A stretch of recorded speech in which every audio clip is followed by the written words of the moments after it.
आज हमारा लेक्चर 10 है और लेक्चर 10 का पार्ट 1 है। इस लेक्चर में हम देखेंगे स्ट्रक्चर्स का इंट्रोडक्शन, स्ट्रक्चर्स क्या होते हैं और उन्हें डिक्लेयर कैसे करते हैं। तो सबसे पहले कुछ main points. Structure is a collection of dissimilar elements, structure is a way to group variables and structure is used to create data types. ये तो अब आपने इंग्लिश में पढ़ लिया, अब इसको मैं आपको अपनी ज़ुबान में समझाता हूँ।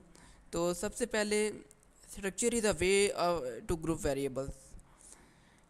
तो जब भी हम कोई डेटा टाइप कोई वेरिएबल डिक्लेयर करते हैं, फॉर एग्जांपल इंडेक्स, तो इसमें कितनी वैल्यू स्टोर होंगी? इसमें एक वैल्यू स्टोर होगी, जबकि स्ट्रक्चर में हम कई वैल्यूज़ स्टोर कर सकते हैं। स्ट्रक्चर डेटा टाइप्स बनाने के लिए हम यूज़ करते हैं।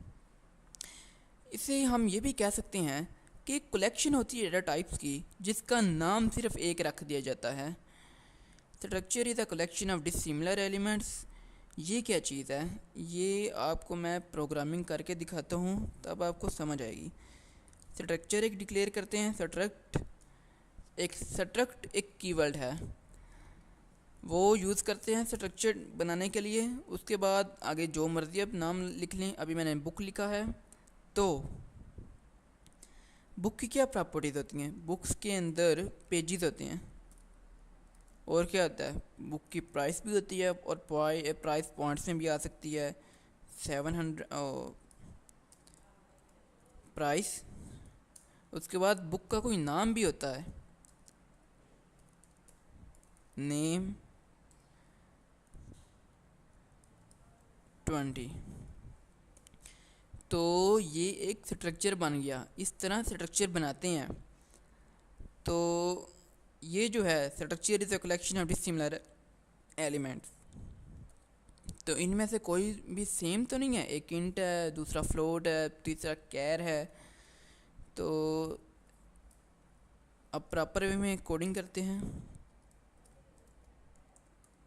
इंक्लूड आईस्ट्रीम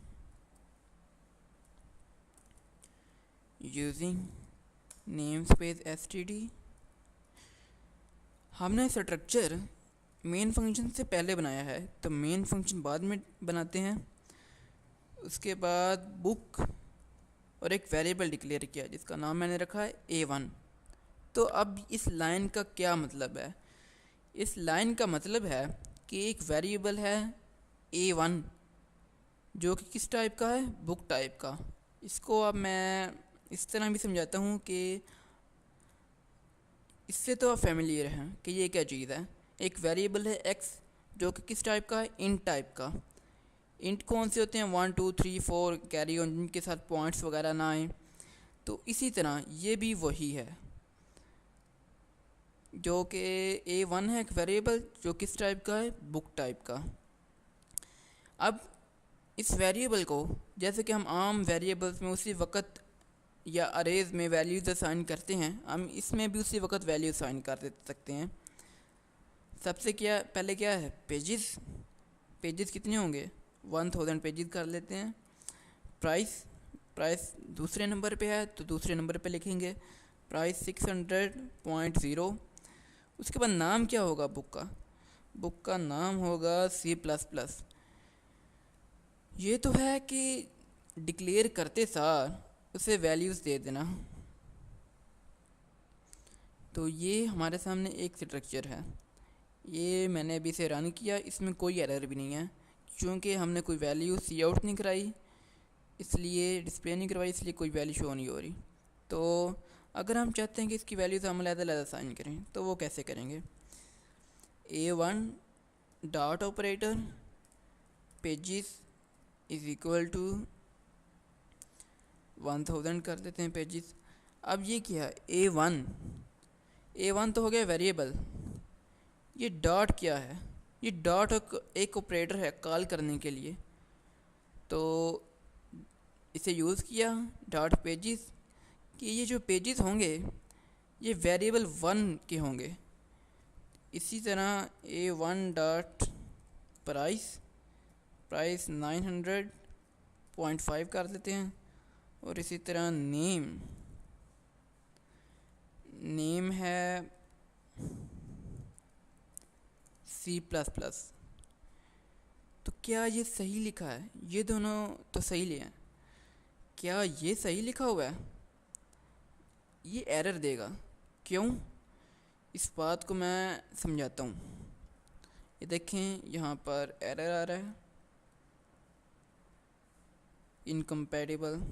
तो इस बात को मैं आपको समझाता हूँ कि ये एरर क्यों आ रहा है। तो सबसे पहले देखते हैं कि जो A1 है इसका मतलब क्या है, ये क्या मतलब देता है।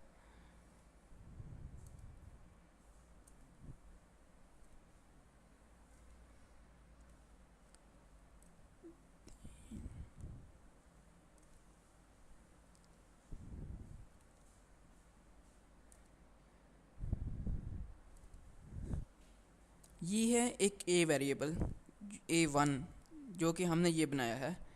इसके अंदर क्या है? इसके अंदर ये तीनों हैं। पहले पेजेस,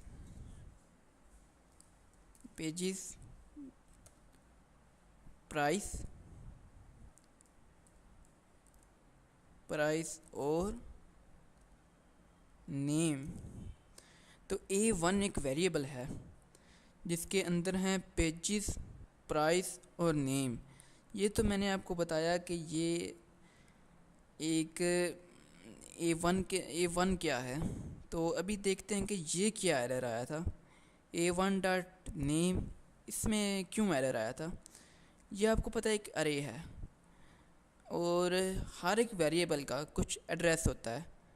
पॉइंटर्स, इससे पहले वाला जो लेक्चर है उसमें आपने पढ़ा है कि एड्रेसेस क्या होते हैं, मैंने आपको बकायदा बताया था। तो फ़र्ज़ करते हैं ये एक अरे है तो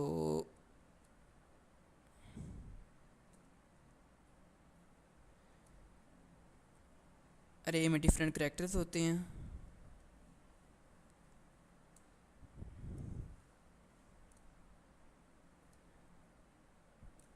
अगर हमने ये भी 20, नाम के अंदर कितने करैक्टर्स हैं? ये भी 20 हैं। इस तरह के 20 बॉक्सेस बनेंगे। तो हर बॉक्स का अपना एक एड्रेस होता है। स्टार्टिंग एड्रेस फ़र्ज़ करते हैं 2234 ये है। तो जो नेक्स्ट एड्रेस होगा वो 2235 होगा, 2236 होगा, ये वाला 7 होगा, 8 होगा, 9, 10 और इस तरह कैरी ऑन। तो ये जो हमने लिखा है A1 डॉट नेम, इसका मतलब है कि ये जो पहला एड्रेस है इसके अंदर ये वैल्यू स्टोर कर दें C++। इसके अंदर स्टोर हो गई, लेकिन इसके अंदर C स्टोर होगा, प्लस प्लस अगले में हो जाएगा। तो इसका मतलब है कि इस एड्रेस में ये वैल्यू स्टोर कर दें। लेकिन आपको एक मैं बात बता दूं कि एड्रेस के अंदर या कांस्टेंट वैल्यू के अंदर कभी भी हम वैल्यू स्टोर नहीं कर सकते। हमेशा वेरिएबल के अंदर हम वैल्यू स्टोर करते हैं।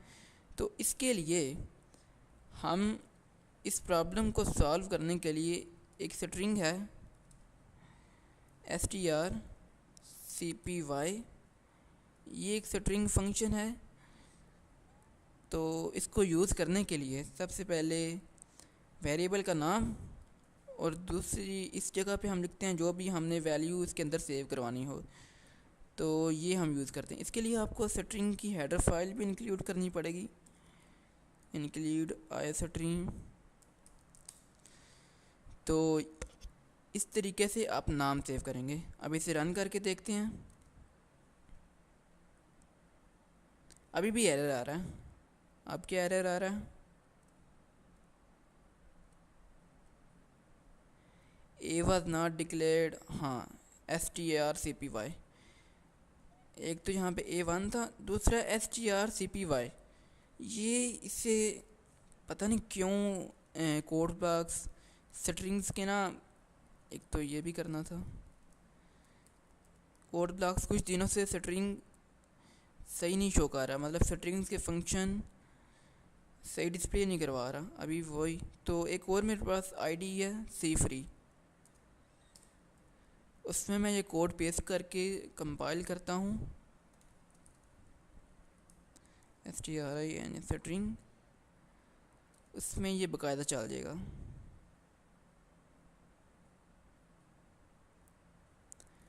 ये अभी तक इसमें कोई एरर नहीं है, कुछ वैल्यू इसलिए नहीं डिस्प्ले हो रही कि हमने कोई वैल्यू डिस्प्ले करवाई नहीं। तो अगर हम एक और वेरिएबल डिक्लेयर करें, फ़र्ज़ करते हैं a2, तो a2 भी उसी तरह a2 डॉट पहले पेजिस है, पेजिस इज़ इक्वल टू 500, उसके बाद a2 डॉट प्राइस हम सेट करते हैं 800.0 और इसी तरह str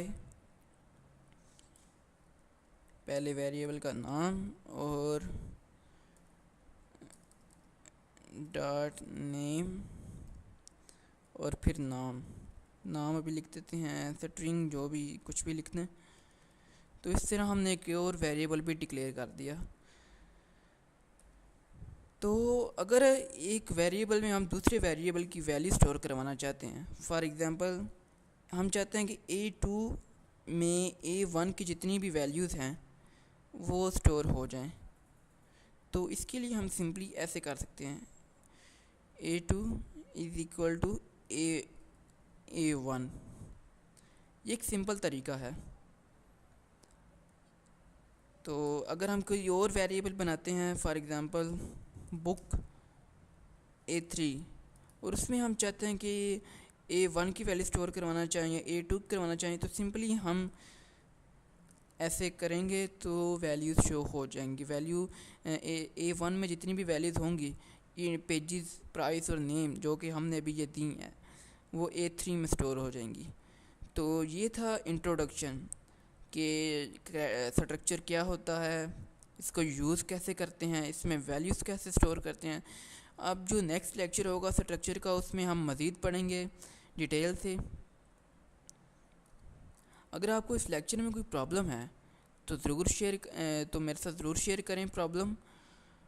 आज के लिए लेक्चर के लिए इतना ही। अल्लाह हाफिज़।